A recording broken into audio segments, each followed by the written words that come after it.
హేరోదు రాజు కాలంలో యూదయలో ఉన్న బెత్లెహేంలో యేసు జన్మించాడు. ఆ తరువాత జ్ఞానులు కొందరు తూర్పు దిక్కు నుంచి జెరూసలేంకు వచ్చి ఇలా అన్నారు: యూదులకు రాజుగా జన్మించిన వాడు ఎక్కడ ఉన్నాడు? తూర్పున ఆయన నక్షత్రాన్ని మేము చూశాము, ఆయనను ఆరాధించడానికి వచ్చాము. ఇది విని హేరోదు రాజు అతడితో పాటు జెరూసలేం వాళ్ళంతా కంగారు పడ్డారు.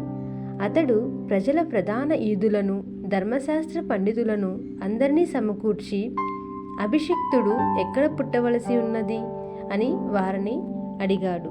వారు అతనికి ఇలా జవాబిచ్చారు: యూదయలో ఉన్న బెత్లెహేంలో ప్రవక్త రాసినదేమిటంటే, యూదా దేశంలోని బెత్లెహేం, యూదా పరిపాలకులలో నీవు దేనికి తీసిపోవు, ఎందుకంటే నీలో నుంచే నా ప్రజలైన ఇశ్రాయేలుకు కాపరిగా ఉండే పరిపాలకుడు వస్తాడు.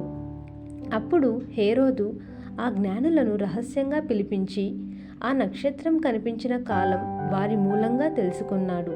తరువాత వారిని బెత్లెహేంకు పంపిస్తూ, ఆ పిల్లవాడి కోసం బాగా వెతకండి, నేను కూడా వెళ్ళి ఆయనను ఆరాధించేలా మీరు ఆయనను కనుగొన్నాక నాకు వచ్చి చెప్పండి అన్నాడు.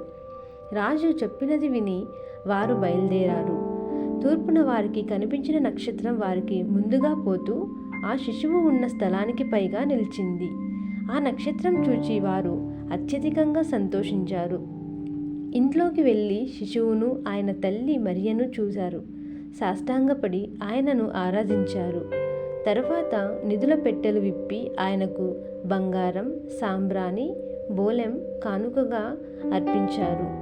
హేరోదు దగ్గరకు తిరిగి వెళ్ళవద్దని కలలో హెచ్చరిక విని వారు వేరే దారిన పడి స్వదేశానికి వెళ్ళిపోయారు.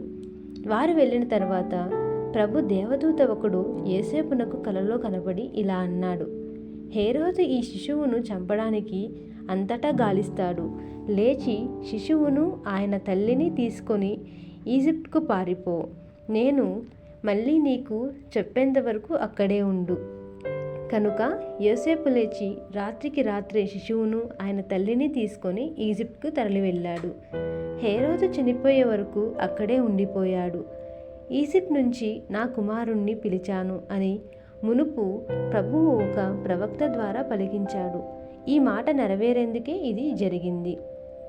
ఆ జ్ఞానులు తనను నవ్వులపాలు చేశారని గ్రహించి హేరోదు అత్యంత ఆగ్రహంతో మండిపడ్డాడు. అతడు మనుషులను పంపి జ్ఞానుల వల్ల తెలుసుకున్న కాలం ప్రకారం బెత్లెహేంలోనూ దాని పరిసరాలన్నిటిలోనూ 2 ఏళ్ళు అంతకు తక్కువ వయసు ఉన్న మగపిల్ల వారందరినీ చంపించాడు. ఇర్మియా ప్రవక్త ద్వారా దేవుడు పలికించిన మాట ఆ విధంగా నెరవేరింది. రమాలో ఒక స్వరం, విలాపం, ఏడుపు, మహారోదనం వినబడుతున్నాయి.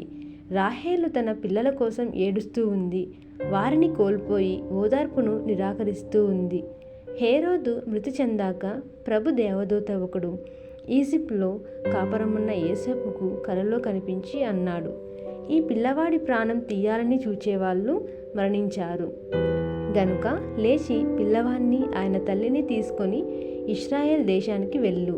అలాగే అతడు లేచి శిశువును, ఆయన తల్లిని ఇశ్రాయేల్ దేశానికి తీసుకువెళ్ళాడు. అయితే అర్కిలావస్ అతడి తండ్రి హేరోదు స్థానంలో యూదయను పరిపాలిస్తున్నాడని యోసేపు విని అక్కడికి వెళ్ళడానికి జంకాడు.